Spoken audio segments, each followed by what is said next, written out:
principios de una forma generalizada en función a la metodología que vamos a ir aplicando o cómo vamos a ir trabajando y conociendo a lo mismo los aspectos técnicos científicos, ¿verdad? Entonces,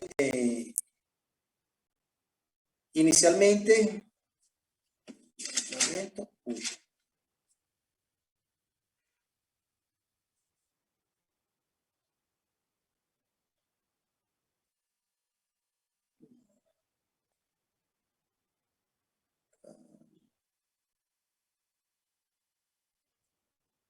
Yanela Topanda. Yanela, ¿en qué principio estamos viendo o hemos visto? Que después retomamos y hemos reforzado algunos, ¿no?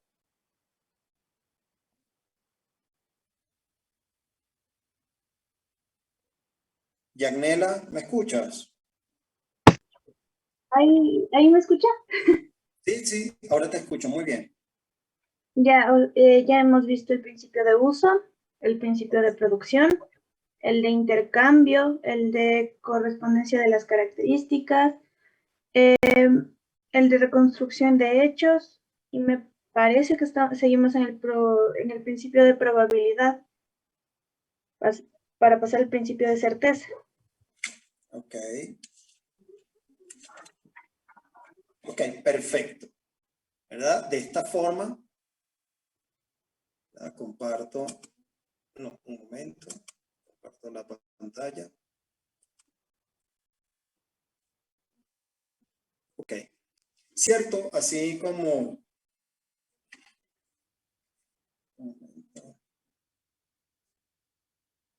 como Yanela nos estaba mencionando,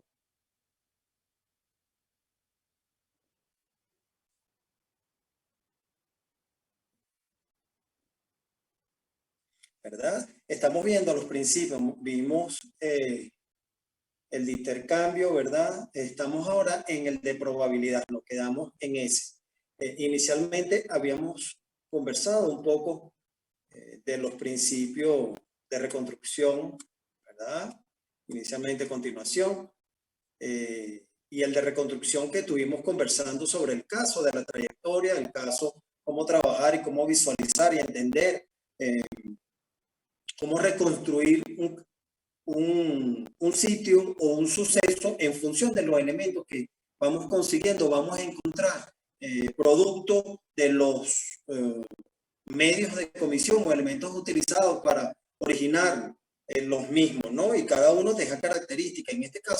En este caso de reconstrucción, en el ejemplo, estamos hablando del paso de un proyectil de bala disparado por arma de fuego que impacta en un vehículo y de esa manera hiere a una víctima que genera ciertas características. Llegamos al de probabilidad. Y en este caso, si quiero, ¿verdad? Porque vamos a discutir en función de este principio y el que viene. Gracias, Yanela. Entonces,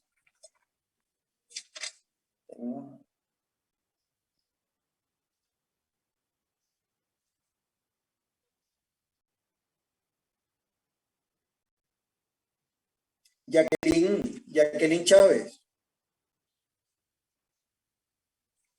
Sí, profe. Por favor, en la presentación vamos para que nos ayude y les dé lectura a ese principio y que nos dé tu apreciación del concepto que ellos nos dan. El que dice principio de probabilidad. Correcto, ese mismo. A ver, dice, se basa en la probabilidad estadística, particularmente en el número de características observadas durante un estudio comparativo de muestras, de tal manera que a mayor número de particularidades percibidas y analizadas, mayor será el nivel de certeza en la que se pueda diferenciar el origen de la muestra. Ok, ¿cómo lo entiendes? ¿Cómo lo interpretas?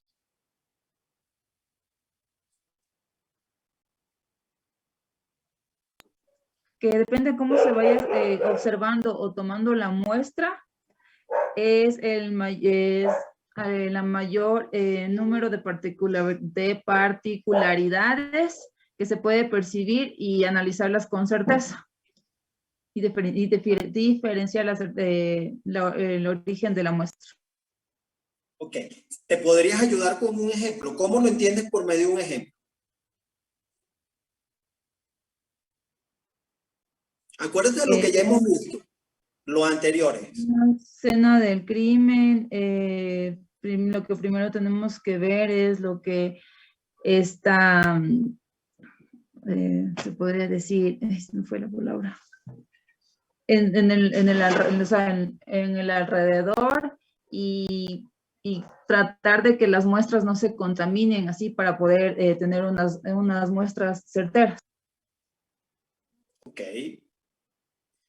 Un momento, Jacqueline. ¿Alguien tiene otra opinión o un ejemplo diferente? ¿O nos puede ayudar con un ejemplo? Sí, sí, cómo no. Las pantallas siempre están abiertas, ¿ok? La clase siempre está abierta para todos. No hay ningún inconveniente.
Ok, es correcto.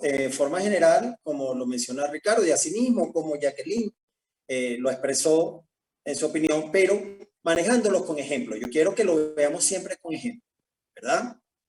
Porque es una probabilidad y parece... Ay, disculpa, Ricardo. Sí, continúa.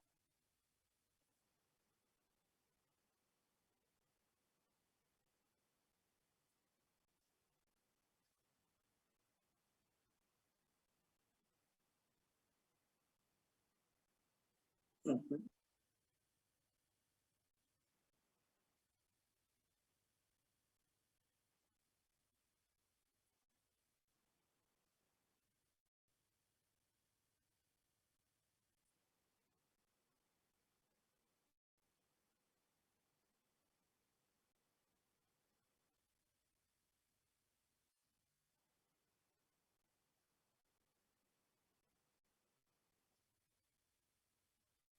Correcto. Eso es uno de los ejemplos también, pero vamos a ampliar el ejemplo del uso de armas de fuego y de una forma que todos podamos también tener cierta amplitud, ¿verdad? En la parte de las probabilidades. ¿Puedo Hay un aportar ejemplo. algo? Sí, ¿cómo no? Ya, en cuanto al principio de probabilidad, también ahí, una vez hecho los análisis y todo, pues podemos obtener si la probabilidad es mediana, baja o nula, ¿verdad? De lo encontrado ahí, de las muestras analizadas. Ok, perfecto, sí. En complemento a lo que nos dice y nos aporta Mónica, es una realidad, ¿no? Y como le iba a ampliar en un contexto de ejemplo, como lo menciona Ricardo en el uso y manejo de armas de fuego, pero estamos hablando de probabilidades, ¿no? Y tiene que ver con un todo. En este caso vamos a poner un ejemplo de armas de fuego, pero vamos a poner un ejemplo donde son 4 personas que tienen armas de fuego, ¿verdad? Y en el efecto hay solamente una víctima con una herida por el paso de proyectil de bala disparado por un arma de fuego. Es un ejemplo. Y tenemos un proyectil de bala conectado. Tenemos una vaina colectada o un casquillo de bala colectado. Ahora tenemos la probabilidad. ¿Cuál es la probabilidad? Tenemos la probabilidad que fue una sola arma de fuego, pero tenemos 4 armas de fuego vinculadas. Es decir, que tenemos la probabilidad que de 4, una fue la que disparó ese proyectil de bala, que le causa una herida a una víctima, y de allí empieza un proceso. Tenemos una probabilidad, pero tenemos que hacer 4 análisis. Y no son 4, esos 4 análisis se van a convertir en 8. ¿Ok? Porque esa es la realidad. Ahora, para que me puedan entender lo que le estoy diciendo, cuando yo le hablo de 4 análisis, estamos hablando de 4 armas de fuego. Sí, pero 4 armas de fuego que vamos a analizar. ¿Con qué función? Que tenemos que hacer disparos de prueba para obtener un proyectil de bala, una ojiva con su rayado. Vamos a obtener un casquillo o vaina, ¿verdad? Y entonces, ¿qué estamos hablando? Estamos hablando que no son 3, sino son 8. Y sin embargo, la realidad a nivel criminalístico, a nivel balístico, no solamente es que vas a hacer un disparo de prueba, tienes que hacer por lo menos 3 disparos por cada arma. Y vas a comparar, perdón, y vas a comparar posteriormente esos 3 elementos con el material de prueba. O sea, vas a comparar los 3, porque ¿qué pasa? Que dependiendo el uso, las características también en función del funcionamiento mecánico de un arma de fuego cuando se dispara, muchas veces la continuidad de los disparos de prueba, ¿verdad?, te dejan más características o se marcan más las características propias que vamos a identificar con el material problema que fue colectado en el sitio de suceso. Entonces vean que es un trabajo un poco más amplio cuando no queremos que se genere dudas, cuando no queremos vacíos en el proceso de investigación criminalístico, en este caso balístico, y poder dar una respuesta objetiva e individualizante. De esa manera es que vamos a ver el proceso. Cuando creemos que es tan simple, no es simple. Aunque hoy en día tenemos los equipos de bases de datos de identificación digital como es el IBI, ¿verdad? Pero el IBI, él te va a dar un estándar y ahí es donde están las probabilidades. Ahora ya donde nos vamos a ir a la balística de probabilidad. Cuando lo pasamos por el IBI quizás te puede dar una probabilidad de 3 o 4. O sea, de 2 o 3, 4 o 5. Armas diferentes con las mismas características. O te puede dar características con otras armas. Es allí que el perito balístico, ¿verdad?, él tiene la probabilidad de que lo que le dio la base de datos es, sí, pero ahora tiene que venir el ojo técnico, ¿verdad?, la pericia de ese experto balístico en comparación, a donde se tiene que sentar en el microscopio y verificar el material que le indicó la base de datos con el material problema que tiene y asimismo con las armas de fuego o el arma de fuego o las armas de fuego, en este caso el ejemplo que estoy poniendo, que están identificadas en el proceso. Ahí está la probabilidad, porque tiene que ser de esa manera. No puede, ya te doy la palabra. Lo que pasa es que a nivel balístico no nos podemos quedar solamente con la opinión del equipo digital o de la base de datos, porque esa base de datos fue cargada por nosotros mismos. ¿Ok? O sea, el movimiento, las rotaciones, las angulaciones que obtiene el equipo es producto de la manipulación del técnico para que el equipo pueda captar y pueda digitalizar las características de esos elementos que están siendo cargados en esa base de datos. Pero siempre esos elementos, cuando te dice lo pasé por el IBI y lo identificó al IBI, eso no significa que el IBI te está dando, que tenemos que confiarnos al 100% en lo que nos dice el IBI. No, dando un 50%. Lo que nos dice el IBI, nosotros tenemos que verificarlo con el microscopio electrónico, porque ¿para qué vamos a tener microscopio electrónico si no lo vamos a verificar? y lo vamos a dejar simplemente con la base de datos. Ese es el error más grande y ese es el error que ocurre con todos los sistemas de bases de datos. O sea, puede ser IBI, puede ser AFI, puede ser la parte genética, ¿verdad? Pero siempre tenemos que comprobar posteriormente los elementos con los medios de prueba o con los elementos probatorios o con los elementos que se están investigando que estamos obteniendo para la identificación e individualización. Sí, me decía Ricardo.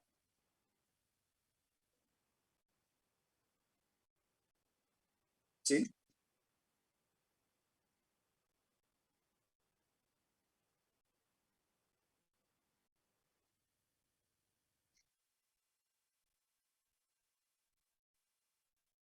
Campo y estrella.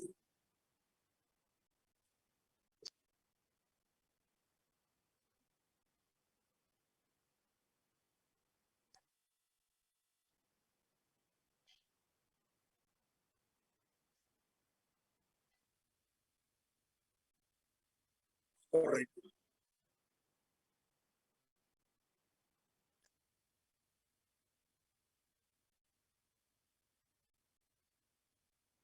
Correcto.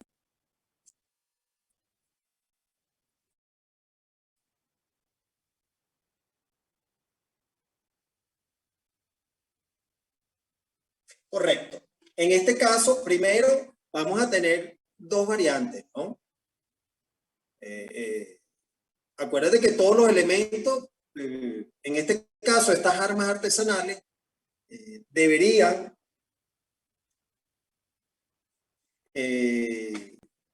si se le puede tomar muestras de disparo sin el riesgo de dañar a los peritos, se deben realizar las pruebas correspondientes. ¿Por qué? Porque acuérdate que primero tienes que tener, si tenemos, ejemplo, vamos a individualizar las cosas. Si tenemos un casquillo o vaina, ¿verdad?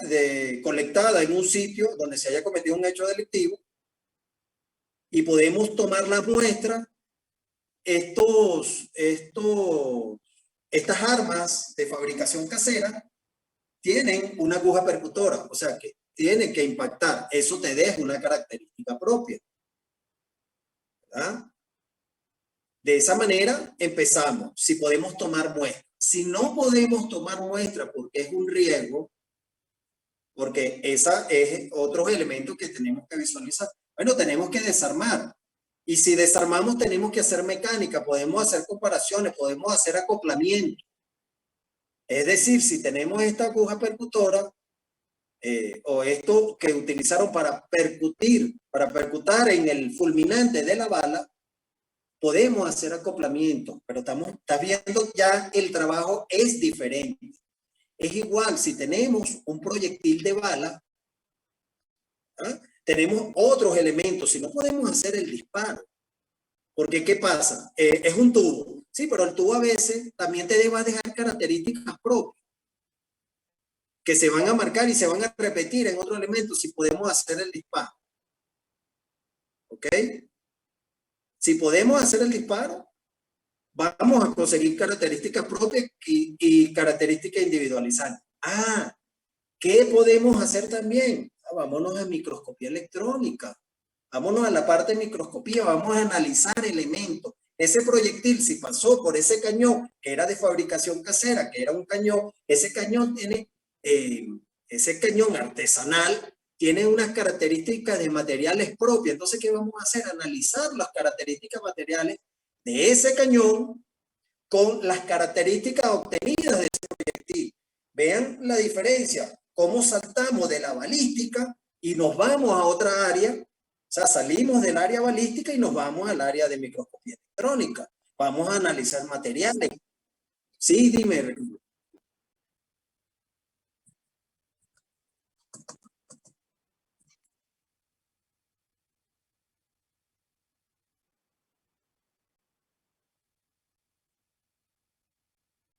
Es correcto, principio de intercambio y transferencia. ¿Ok? Porque vamos a ver esos análisis y ahí a dónde vamos igualmente a analizar características propias, a ver si conseguimos material correspondiente a lo que sería la recubierta o lo que sería ese proyectil de bala. ¿Ok? Y esa ojiva de su composición. Pero generalmente, ¿qué buscamos? Queremos buscar que si esas características están presentes y lo buscamos en otras áreas, en otras disciplinas.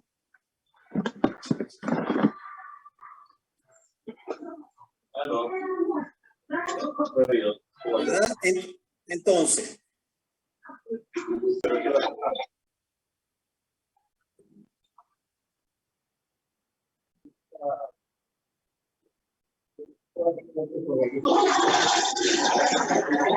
Darío, ¿puedes apagar por favor el micrófono? pero ya estamos hablando, ¿viste?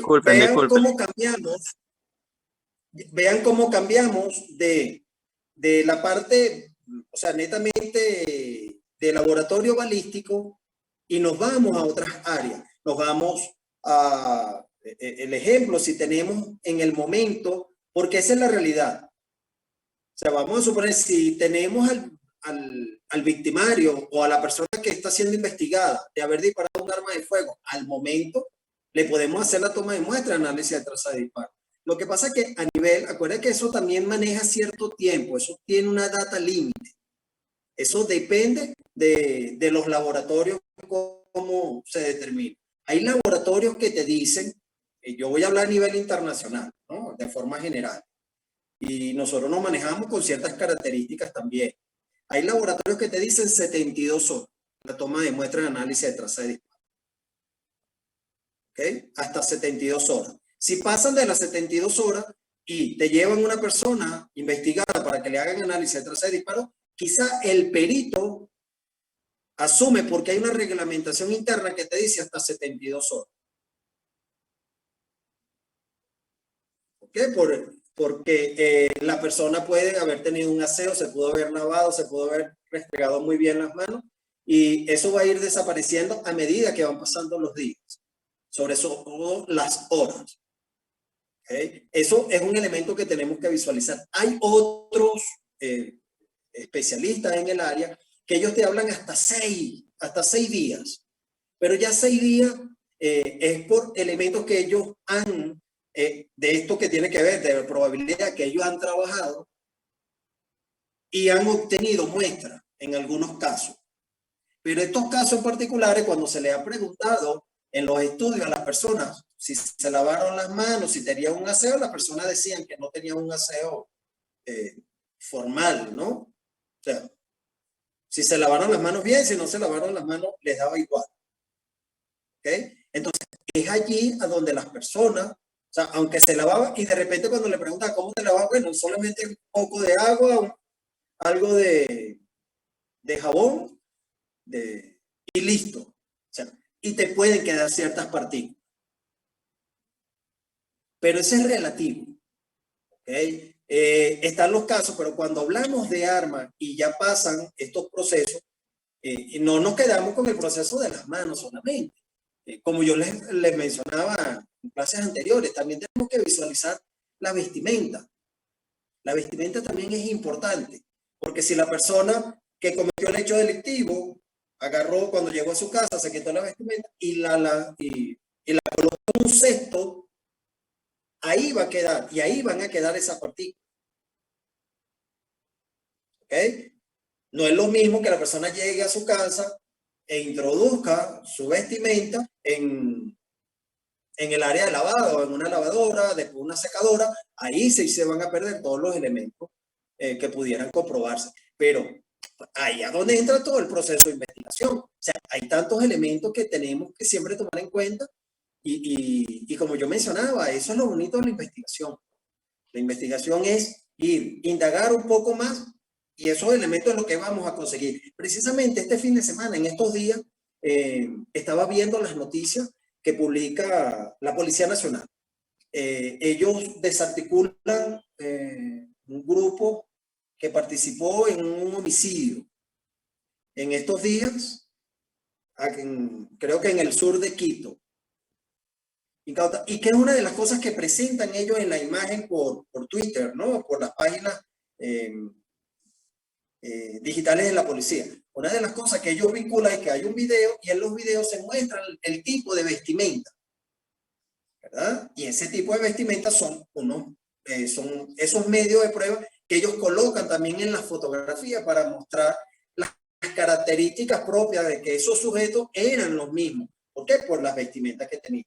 ¿Qué tenemos que hacer con esa vestimenta? Esa vestimenta tenemos que hacerle análisis.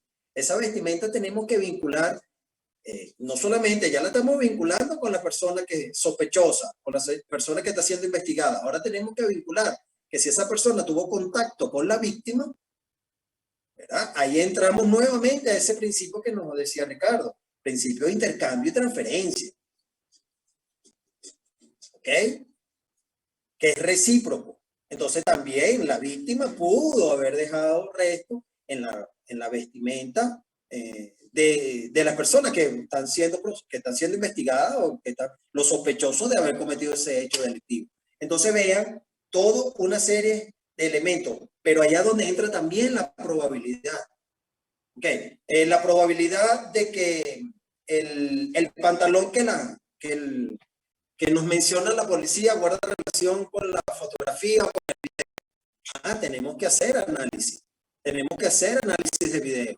Tenemos que hacer análisis de comparaciones físicas, morfológicas de los individuos que aparecen en el video con respecto a las personas que están siendo investigadas. Tenemos que verificar que en esas mismas características tenemos que hacer esas características con la vestimenta, ¿verdad?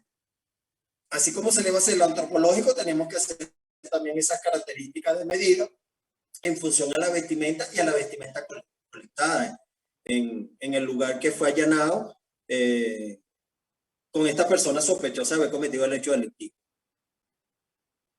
Entonces, esa es la probabilidad que nos va a decir, tenemos, ¿qué nos dice el concepto de? Un momento. Okay. Ven el principio, ¿verdad?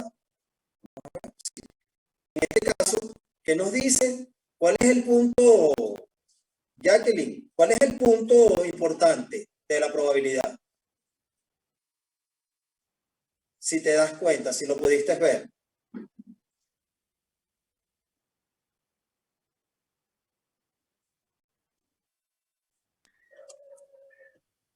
Profe, perdón, estaba aquí, sino que como que se me reinició esto un rato. Espérame un segundo. Ok, tranquila. Si puedes ver, ¿cuál es la probabilidad? ¿Cuál es la característica de la probabilidad? Lo principal que nos dice el concepto. Son 3 palabras que están allí. No sé si lo puedes ver. No. Está cerca.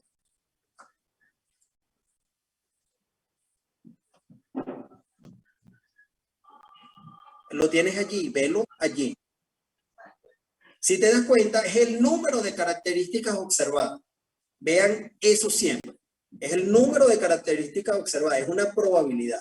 Y era lo que les mencionaba anteriormente, y por eso cuando colocábamos las armas, tenemos 4 personas, nos mencionaba Ricardo y nos hablaba en el caso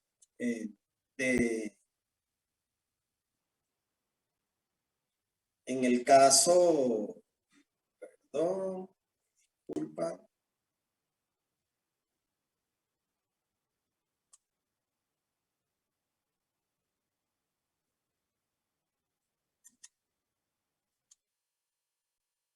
Vamos a ver si cambia la pantalla. Lo que nos mencionaba Ricardo, ¿verdad? El ejemplo de armas de fabricación casera. Y uno de los ejemplos, ¿verdad?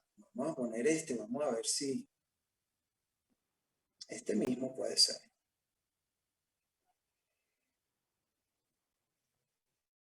Como usted puede, ya va, todavía no sale la imagen. Ok, la imagen que tienen a la derecha, ¿verdad?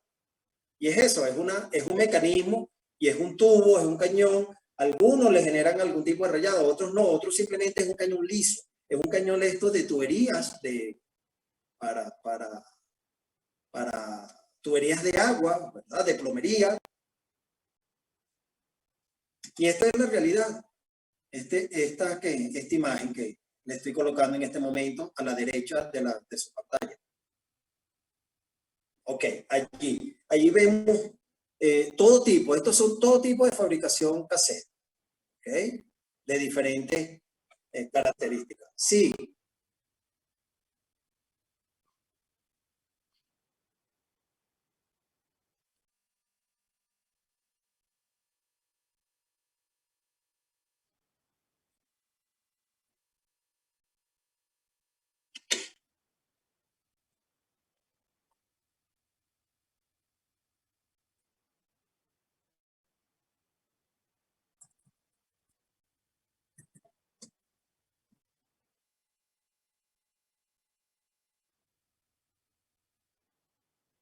Correcto.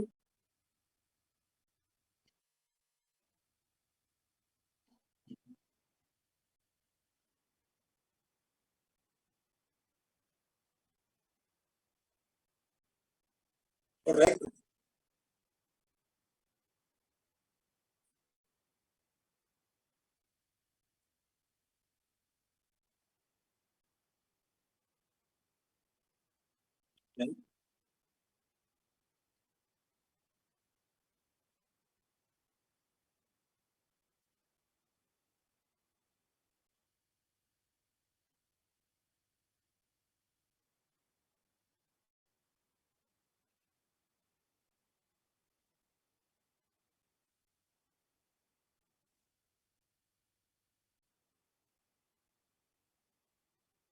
Correcto.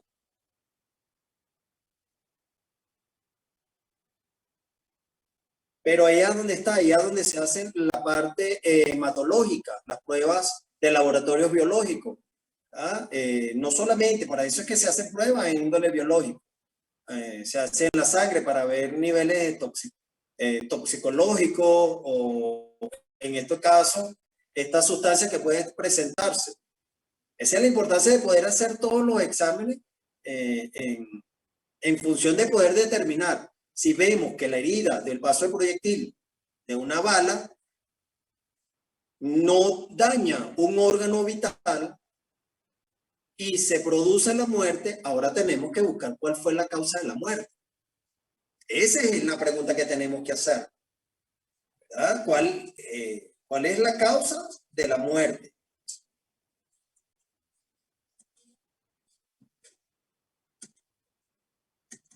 Entonces, de esa manera es que tenemos que visualizar.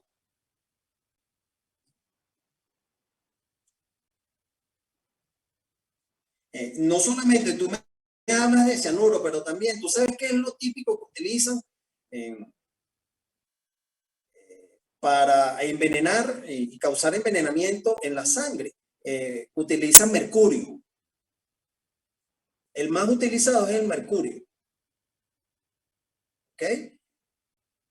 Utilizan y le abren una ranura o un orificio en la punta de la bala, le agregan el mercurio, porque el mercurio ya después que está en sangre ya no hay otra forma, ya no hay vuelta atrás.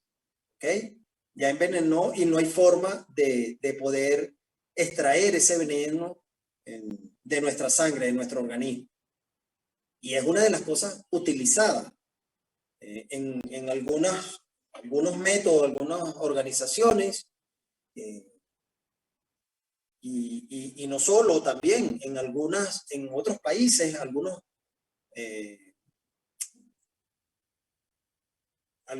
funcionarios de policía han utilizado ese método y simplemente con una herida y después la persona, una herida en una pierna que no le causaba ningún daño en las arterias, simplemente daños musculares, y de repente la persona fallecía y muchas veces no se investigaba. Entonces eran elementos. O sea, también ocurre en este caso, personas que tengan conocimiento, han tenido conocimiento de este tipo de utilización, por eso le hablo de organizaciones delictivas, que implementaban también esa técnica para que, aunque sea con una herida, causar la muerte de sus rivales, porque siempre eran enfrentamientos entre organizaciones delictivas, ¿no? También se ve También en esa... Perdón, también a nuestros aborígenes que utilizan en las lanzas veneno, para no solo mueren por la lanza. Pero eso es diferente porque ellos utilizan venenos naturales. Venenos naturales, sí, pero la persona muere ellos por utilizan veneno, venenos naturales, ellos utilizan venenos de algunas serpientes, generalmente son venenos de algunas ranas, plantas. sobre todo las venenosas, algunas plantas, ¿verdad? Es correcto. Esos son los venenos que ellos utilizan en sus puntas, porque ¿qué buscan? Generalmente ese veneno para el humano, generalmente el que ellos utilizan no es mortal. Es simplemente para causar, cuando ellos están en cacería, en caza, en los procesos de cacería de animales, ellos pueden generar paralización, porque en los animales les genera paralización. Y ellos así poder tener una caza productiva en la cacería que están haciendo, en la cacería de animales. Claro, pero todo es dependiendo la cantidad, porque si ellos utilizan una cantidad y dependiendo del tipo de veneno, puede originar o paralización del ser humano y sin saber también puede ocasionar la muerte. Porque eso también va a depender de la misma condición del individuo a que pueda recibir este tipo de heridas. Porque o sea, cuando ellos se defienden, sí ponen veneno como para matar. Cuando ellos están en guerra o entre ellos o con sí, ahí sí. Lo eso es correcto, pero es que es una realidad, era así. Claro, lo que pasa es que como eso ya ha venido decayendo, ¿verdad? Porque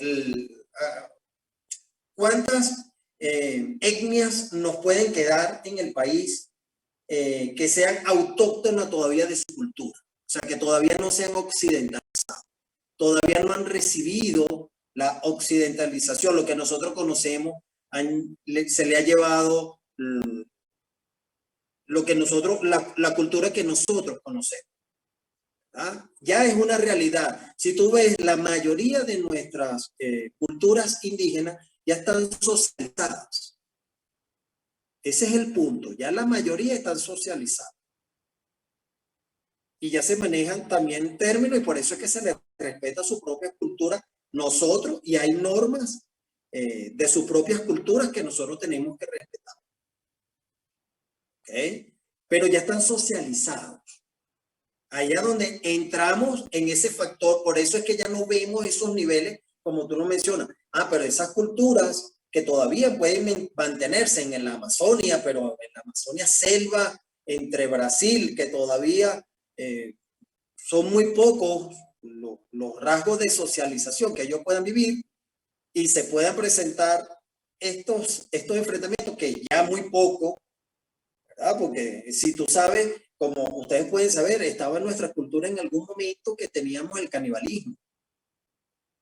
¿Okay? Algo que podríamos decir que ya desapareció. ¿Por qué? Porque se han socializado ya esas agrupaciones, esos sectores de la comunidad indígena que están, pero todavía muy alejados de la socialización, pero le ha llegado. Y ya cuando han salido personas de esas etnias a estudiar, a socializar, y después cuando ya se están integrando, pero se les respeta su cultura y ya no vemos, pero era una realidad. Y todavía sabemos, en estos días creo que yo estaba viendo, y fue en Perú, que había una manifestación y ellos trancaron una vía principal donde pasan camiones. Y los conductores de los camiones se bajaron a pelear con estos grupos, pero su mecanismo de defensa eran los dardos, ¿verdad? Que ellos utilizan por medio de estas varas para soplándolas. Cerbatanas. ¿Okay? Cerbatanas. La cerbatana, correcto. Ese era el nombre. La cerbatana, ¿verdad? Y eso ocurrió, y le estoy diciendo, eso ocurrió hace una semana. Eso ocurrió la semana pasada. Y los sujetos, o sea, y lo de la comunidad indígena, Pero ¿cómo estaban vestidos? Estaban vestidos ya socializados. Estaban con su polo, estaban con su jean, o sea, que no son, ya no son esa comunidad indígena, pero todavía manejan este tipo de armas y esta técnica. No sabemos si esos dados estaban envenenados, hasta qué punto estaban envenenados, si estaban envenenados. Más bien todas las personas que estaban allí intentaron evitar que esta persona le disparara y controlando también al conductor, mira, no, porque no se sabe si están o no están o cuál es el nivel de envenenamiento de estas armas. En Santo Domingo, doctor, Okay. usan todavía, Salvatán, en Santo Domingo, los indios Sí, colorados. sí, eso todavía se sigue usando. Para la casa. Pero ellos usan, ellos comunidades andan, indígenas, sí, de Perú, ellos andan en Santo Domingo, andan así. Solo cuando salen del entorno de ellos ya se visten, se pone polo, pantalón, todo. Pero ya dentro de la comunidad andan solo con su taparrabo nada más. Es correcto, pero eso depende. Sí.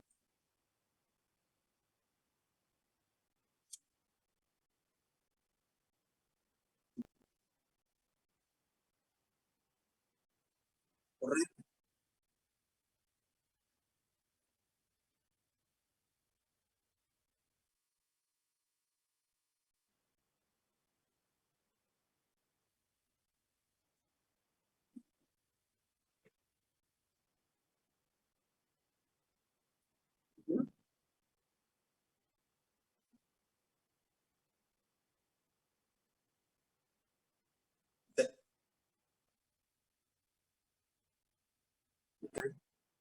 El Yasuní, el Yasuní, el Yasuní.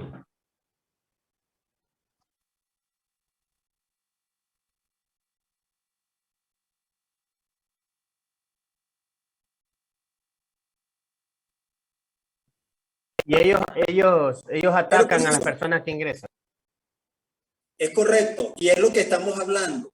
Y es lo que le mencionaba, todavía quedan algunos grupos, pero es eso, ellos intentan ocultarse, ¿verdad? Y mantenerse bien alejados de todos estos aspectos. Y como nos lo estaba diciendo el amigo, sí, ellos todavía evitan, ¿verdad?, el paso. Generalmente se tiene que buscar un contacto cuando se quiere hablar con sus líderes, ¿verdad? Con el consejo de ancianos, quienes son los que lideran a los grupos, siempre se busca un intermediario. Esa es una realidad. Hice algo porque trabajé, cuando estuve en la defensa, trabajamos mucho con comunidades y visitando y haciendo trabajo porque teníamos situaciones a donde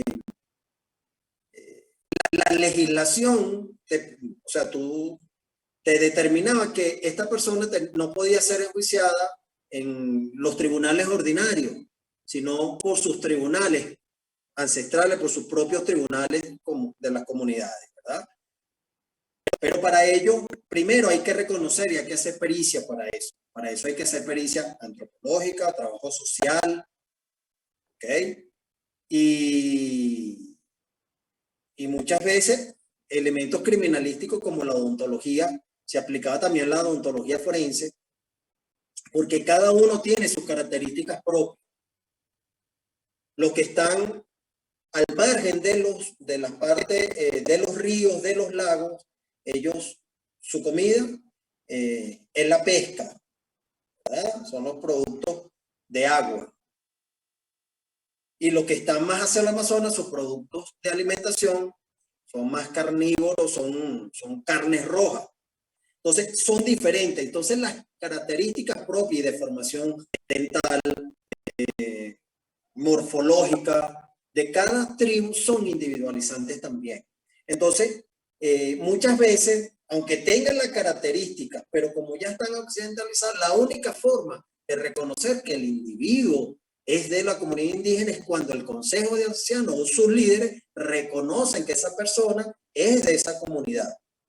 De esa es la manera. O sea, aparte, y a nivel técnico científico, hay que hacer las pruebas que le estoy diciendo, la parte antropológica.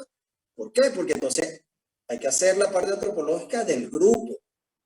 ¿verdad? De esa comunidad, la parte dental, porque de esa manera es que se van a individualizar también a nivel técnico-científico, no quedándose simplemente con la versión de que se respeta y se tiene que entender de esa manera, de su consejo y líderes, porque ellos van a decir, él es el nieto de tal persona que es, o sea, generalmente todos ellos son de una misma familia, todos, o sea, son de un mismo entorno, y de esa manera es que se identifica y se individualizan ellos en sus comunidades.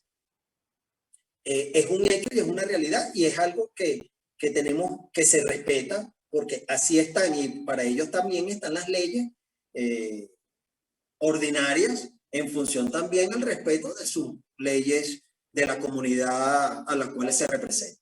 Entonces, bueno, para continuar con la parte de probabilidad, ¿no? Entonces tenemos la probabilidad, como lo mencionaba, y cuál es el punto característico, el número de características observadas, ¿verdad? Durante un estudio comparativo, nuestra muestra de tal manera que a mayor número de particularidades percibidas y analizadas, mayor será el nivel de certeza. ¿Se acuerdan que yo les mencionaba eso la semana pasada? Que yo les decía, yo soy de las personas que creen que un número de análisis de probabilidad termina en una certeza. Y ese es el concepto, si ustedes se dan cuenta. Aquí no hablan de niveles estadísticos. Sí, cuando nos habla de niveles estadísticos. Ejemplo, cuando estamos hablando de genética. La genética nos habla de probabilidades estadísticas. ¿Ok? Y en función de ello, nos dan si tenemos una base de datos, nos da un número de similitudes. Pero después, cuando tenemos la similitud propia del individuo investigado y la muestra tomada en el sitio, podemos individualizar de forma ya concluyente, ¿verdad? Y el porcentaje será mucho mayor. Por eso es que si ustedes lo que han visto en la parte de genética siempre hablan de porcentaje al final. Siempre se habla del, bueno, tiene un 99.5% de probabilidad de que sea esa persona. Cuando ya no habla de probabilidad, bueno, te dan un 0.5%. O sea, ese 0.5% te dice, bueno, tráeme ese 0.5% de los 17 millones de habitantes que tenemos en la base de datos en el Ecuador, para que me digas quién es. Y difícilmente se va a poder. Por eso es que también esta probabilidad viene acompañada no solamente de la parte genética. ¿Se acuerdan cuando yo les decía? Una prueba de ADN o una huella dactilar por sí sola no determina que esa persona cometió el hecho delictivo. Una huella no determina que una persona cometió un hecho delictivo y quedamos que no. O sea, no, la huella por sí sola no. Y esa es la probabilidad que vamos a tener. Esa es una probabilidad. Tenemos una huella obtenida en el sitio de suceso. Ahora nos vamos a hacer que Ricardo, si no me equivoco, también nos mencionó cuando nos decía, o sea, ¿qué tenemos que hacer? Tenemos que buscar de quién es la huella, qué hacía allí, cuando hablamos, qué hacía esa huella allí. ¿Se acuerdan cuando les mencioné? ¿Qué hace esa huella allí? ¿Por qué estaba allí? ¿Desde cuándo está allí esa huella? ¿Qué vinculación tenía el dueño de esa huella con el lugar, con la víctima, con el hecho? O sea, y ahí es donde nos vamos a hacer todas esas preguntas. Y a medida que vayamos respondiendo, ¿qué vamos a hacer? O vamos alejando la participación de la persona del hecho, o vamos acercando el dueño de esa huella con el hecho que se está investigando. Entonces, esas son las cosas como tenemos que ir manejando las probabilidades. La probabilidad no va a dar y por eso es huella, tenemos ADN, y hemos vinculado el hecho de qué hacía esa huella allí o por qué no debería estar esa huella allí. Porque esa persona no es familiar de la víctima, no es amiga de la víctima, no trabaja en su profesión u oficio, no tiene nada que ver para que él pueda estar en esa residencia, no tenía vínculo con la víctima, no existe relaciones de llamada entre la víctima y la persona investigada. Tenemos elementos audiovisuales como cámaras de video en los alrededores que vinculan al investigado con el lugar también. O sea, vamos sumando. ¿Y qué estamos haciendo? En ese momento le estoy diciendo que tenemos elementos que nos están demostrando directamente que la persona que está siendo investigada cometió el hecho delictivo. No.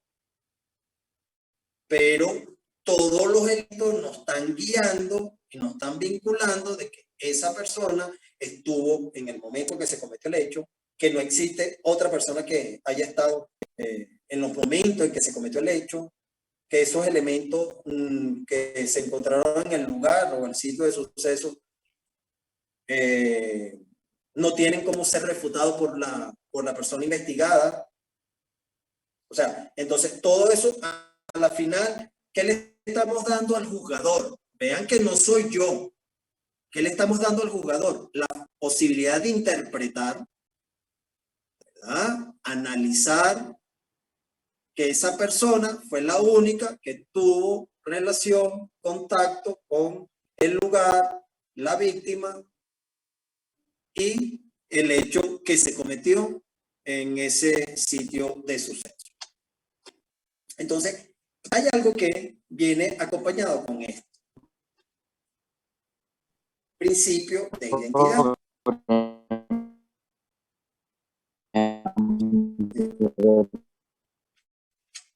Okay, un momento.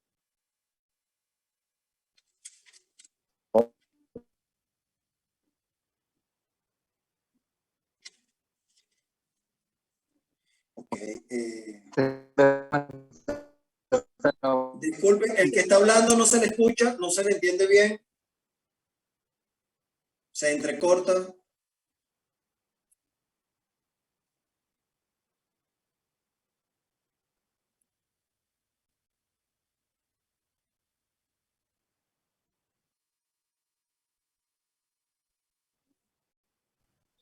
Doctor, buenas Carolina noches. del Cisne. ¿Así? ¿Quién habla? Que no lo Fernando. veo por acá. Ah, Fernando, ¿cómo estás? Doctor, por favor, una pregunta. Sí. Esta pregunta es porque estamos igual, pues, de acuerdo al tema, ¿no? No sé si que de repente me estoy adelantando también, pero creo que va catenado de la mano con todo esto. Doctor, la pregunta era, al realizar un levantamiento de indicios en un lugar de los hechos, en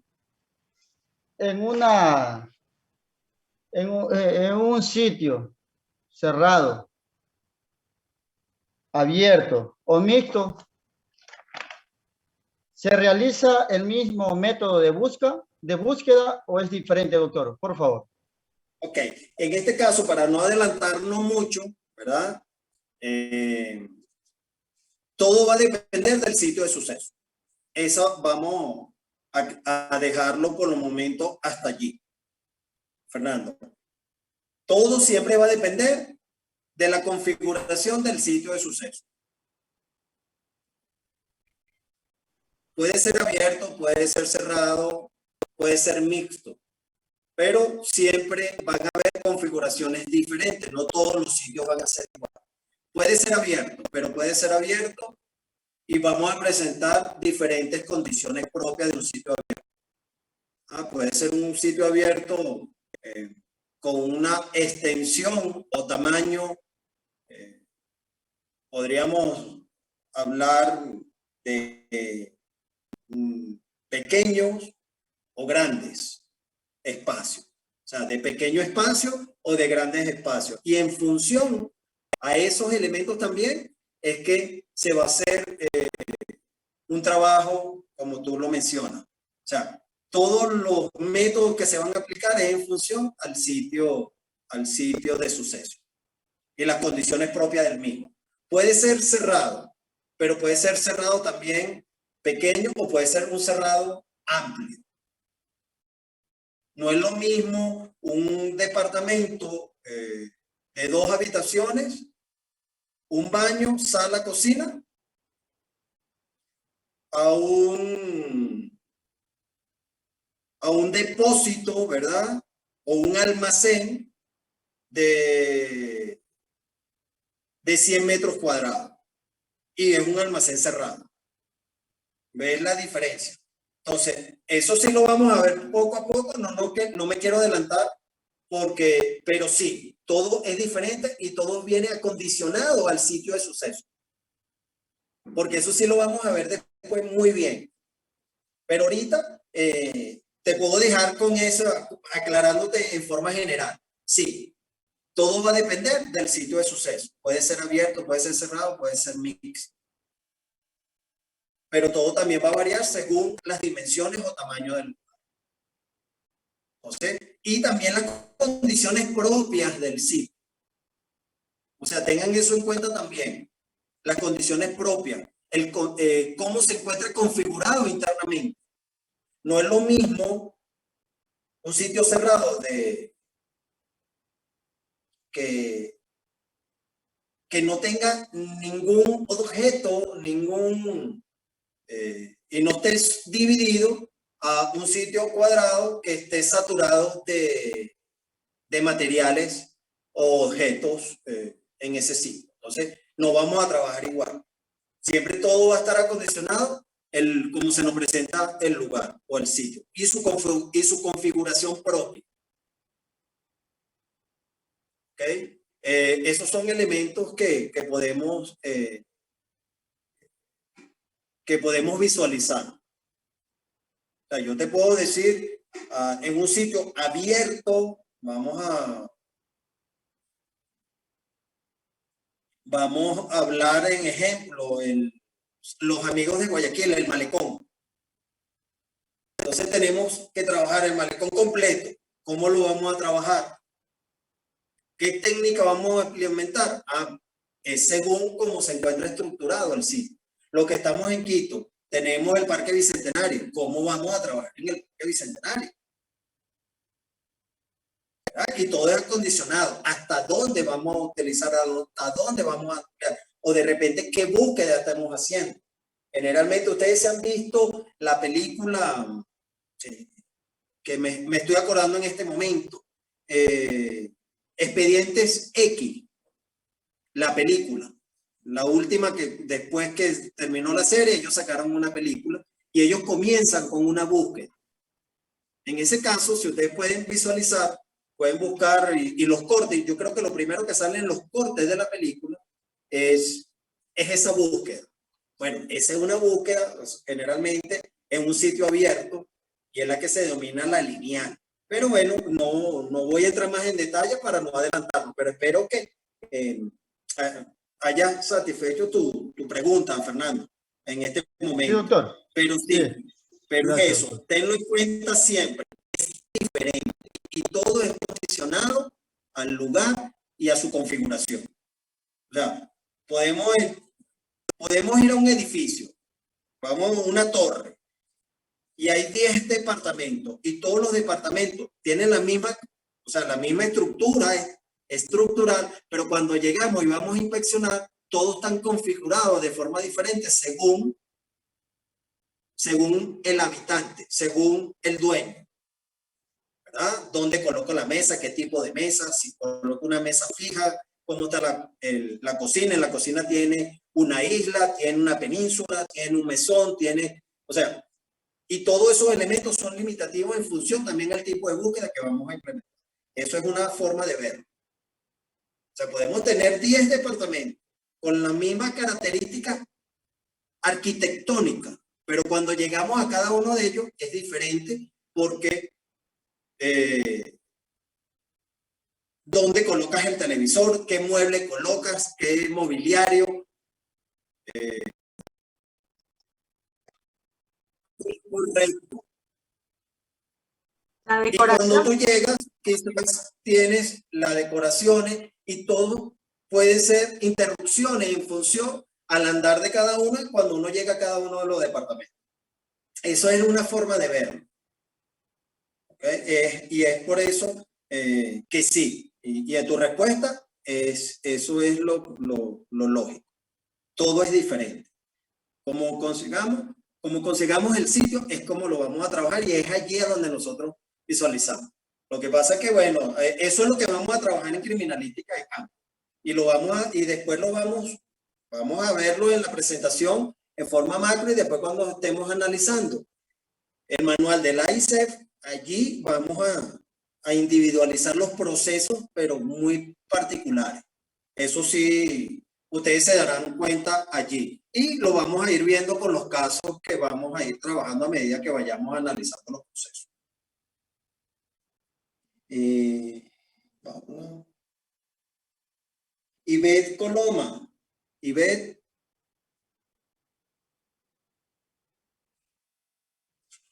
Ivette, ¿está con nosotros? Presente.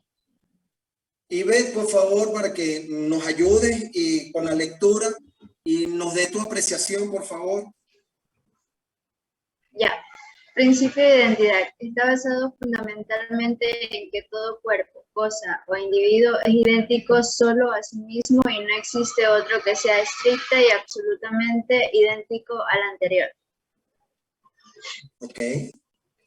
Bueno, ¿Qué entiendes? tengo que decir lo que entiendo, ya. Bueno, según este texto, lo que entiendo es que todo objeto tiene sus características, ¿no? Características que hace que se diferencie de los demás. Es por ello que se dice de que no va a existir dos iguales en el mundo. Ok. Y eso. Ajá. Bien, Ivette. Ahora te la voy a complicar, Ivette. El principio el principio de probabilidad y el principio de identidad se relacionan. ¿Crees tú que puede existir una relación entre el principio de probabilidad e identidad? Entre el principio de probabilidad que identidad. Asumo que sí. Ajá, ¿por qué? Porque, a ver, el de probabilidad nos dicen hechos probables que se dan dependiendo de características, ¿no? Entonces, características que dejan, podría decirse indicios que tienen características que los diferencian de los demás. ¿Me va a entender? Entonces, cada indicio tiene su característica, que como lo dice ahí, hace que no hayan dos iguales. Y porque ese indicio tiene sus características, es que podemos ir teniendo nuestros hechos probables en una escena del crimen. Ok, pero si tú me dices que en un indicio no hay dos elementos iguales, ¿cómo puede haber probabilidad?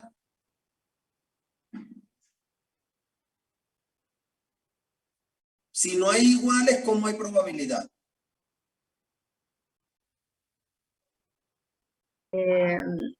Ahí se me puso a pensar, Doc. Esta es la idea. Te la estoy complicando un poquito.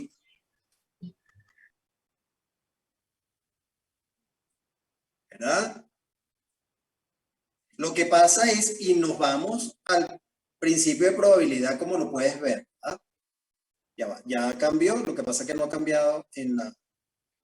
Ahora sí. ¿Te acuerdas cuál es la parte importante de la probabilidad? Que yo le dije, ¿cuáles son los elementos importantes? ¿Te acuerdas? Número de características observadas. Ok, muy bien. Ahora nos vamos al principio de identidad, ¿verdad? ¿Qué es el principio de identidad como nos dice? El concepto nos habla fundamentalmente de todo cuerpo, cosa o individuo que es idéntico solo a sí mismo. Pero tenemos probabilidades primero antes de llegar a eso. Ahora te voy a poner un ejemplo. Puedes ver la fotografía superior. ¿Cuántos puntos característicos, que son los verdecitos, existen?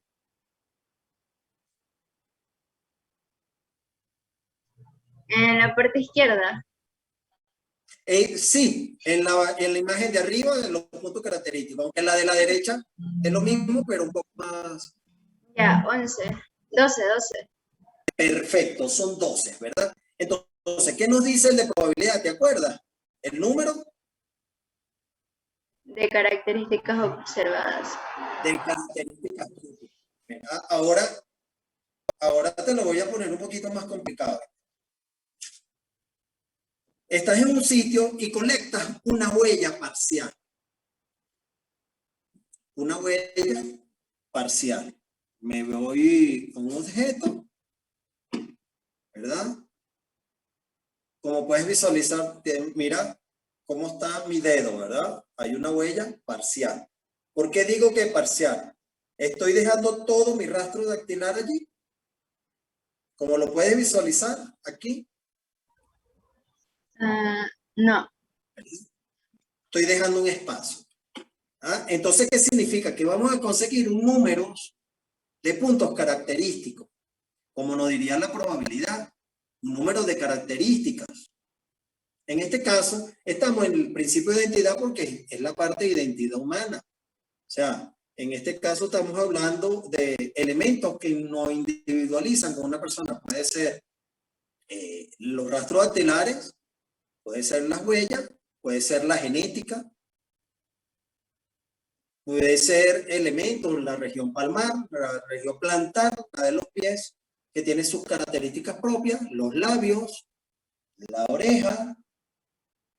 Cada uno tenemos características propias. Eso es identidad. Pero nuestra base de datos, en este caso, está dirigida con los rastros dactilares. ¿Tú crees, en este ejemplo, estamos hablando de características, una huella parcial? Una huella parcial, ¿qué nos indica? Tú, o sea, según el conocimiento que puedas tener, yo te apoyo, yo te ayudo, ¿no? ¿Qué tenemos que hacer si tienes una huella parcial? ¿A dónde la vamos a dirigir?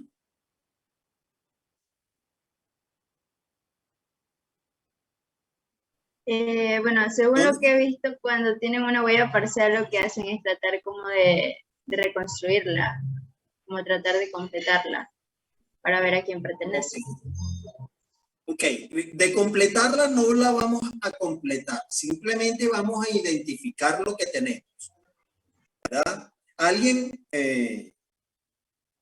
del grupo que nos apoye, ¿qué hacemos con una huella parcial a nivel técnico-científico?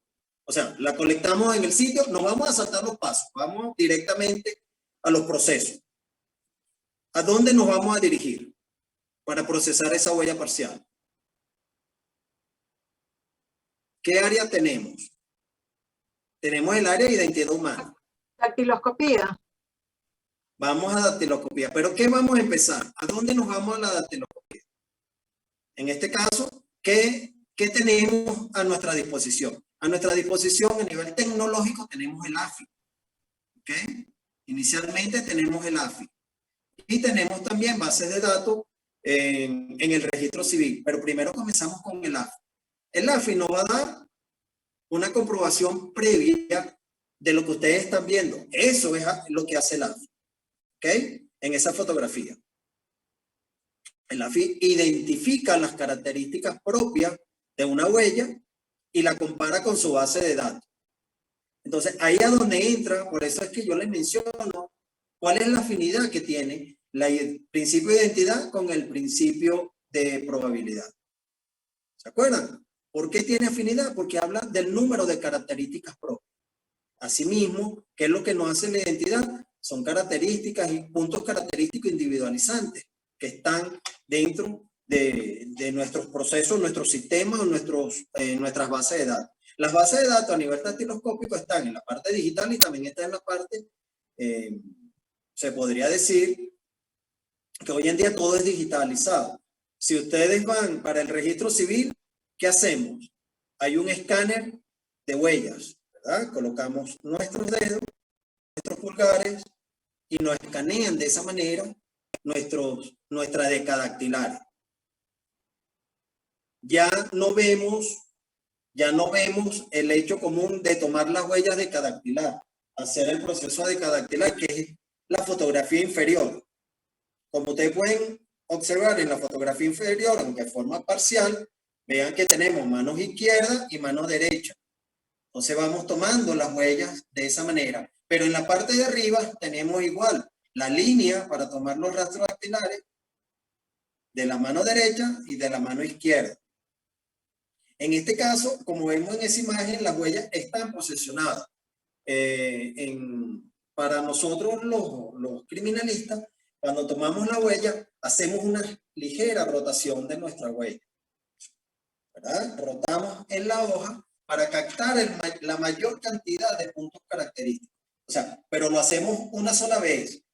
El que haga este movimiento, esa es la toma de huella del estafador, generalmente conocido la huella de estafador, ¿verdad? Que hace